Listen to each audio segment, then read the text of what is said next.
वैशाली मनेरी. मी अशी म्हणजे आता मी कधी इतके बोलले नाही, खूप मीटिंग हे केल्या. मी इतकी आजारी होते की असं वाटत होतं मला की आता माझं सगळं काही संपले. ब्लड नाकातून येणं, खूप म्हणजे मुंग्या येणं, म्हणजे एक जाग्यावर मी झोपून होते. काहीच मला मला असं वाटत होतं की आता काही संपलंय. Ayesha madam, Ashwini madam, Yusuf sir ज्यावेळेस माझ्याकडं आले त्यावेळेस म्हटलं आता काय उपयोग नाही आहे हा औषध घेऊन, पण तरी घेतलं.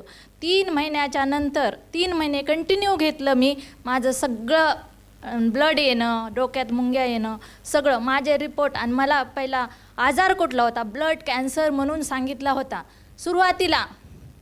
आता माझे सगळे रिपोर्ट चेक केलं, सगळे नॉर्मल आले. फक्त मी पैशासाठी नाही करायचं काम मला, फक्त मी जशी बरी झाले ना तसे लोकांना बरे करायचे.